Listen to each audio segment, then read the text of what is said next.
What the F is on Steve's turntable? Well, in tonight's episode, it is the man, the myth, the legend. It's old Bob Dylan and John Wesley Harding, which I believe is from 1968 with this damn goofy picture on the front. This dude cracks me up. So this record is in miserable shape. I have no idea where I got it. It's been in miserable shape ever since I've had it. And I play it all the freaking time. So this is one years ago when these, greatest record of all time kind of lists would come out. This one used to be way up there. I don't know if it is anymore. And it should be. This is like a bridge to me. It's between the mid-60s psychedelic stuff, Blonde on Blonde and Highway 61 and all that, and Nashville Skyline. This is kind of a bridge between them in my mind. And it is just totally stripped down. It's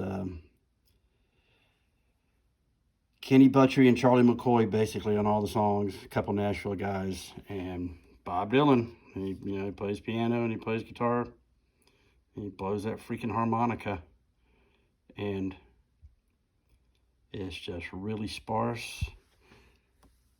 The most famous song, of course, is All Along the Watchtower, which you hear the Jimi Hendrix version all the time and you never hear the Bob Dylan version.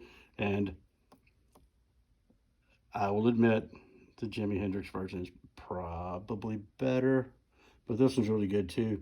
These songs are just incredible to me. The title there, John Wesley Harding, that one's unbelievable. As I Went Out One Morning, that one's unbelievable. The Ballad of Frankie Lee and Judas Priest. The moral of the song is one should never be where one does not belong. They're just all great to me. They are short. They're not long and drawn out like the Blonde on Blonde stuff. And they're not as psychedelic. They just have a cryptic kind of thing to them. And they seem, medieval and archaic in some way. But it's hard to describe. And some of them, this guy, it amazes me after all these years. You listen to this old stuff. This one, Drifter's Escape, it's all about a trial, Oh, help me in my weakness, I heard the drifter say, as they dragged him from the courthouse and were taking him away. So if you're watching this many decades from now when I'm dead, at the moment in America, there are a number of high-profile, controversial trials going on. So it's just funny that how relevant Bob Dylan still is. And there is immigration is a big deal now. And here's this one: I pity the poor immigrant. I pity the poor immigrant who wishes he'd stayed home. It's just amazing. Dear Landlord, that one is amazing. Dear Landlord, please don't put a price on my soul.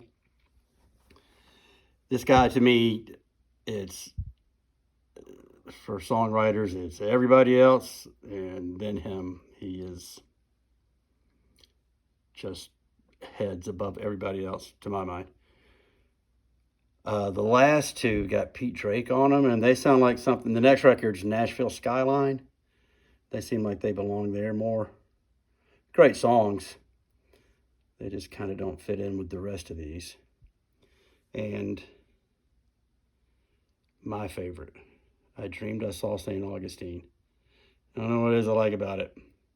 It's dreary and weird. I think that I do the best version of this song these days because nobody else sings this song. Nobody else has ever even freaking heard of it. Even Bob Dylan doesn't do it. It's like I say, it's cryptic, you know.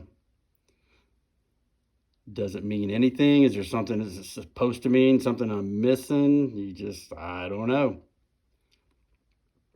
But the end of it, I awoke in anger, alone and terrified. I pressed my fingers against the glass and bowed my head and cried. That's one of the favorite lines of his to me that he ever wrote. So it's not like he's on the radio all the time and a megastar.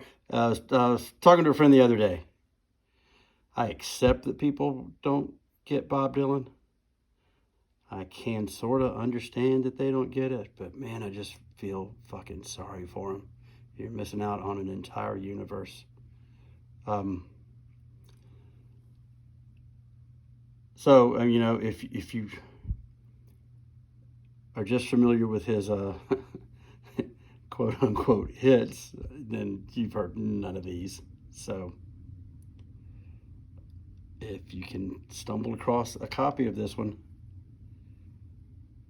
or find it online, you know, snatch it up, check it out. It's different. Even for Bob Dylan, it's different. And I think it holds up really well. I think it is so hard. It's just impossible to say what's his best. But you could easily make the argument that it's this one. So give it a listen. I recommend it highly. 5 out of 5 stars would definitely recommend.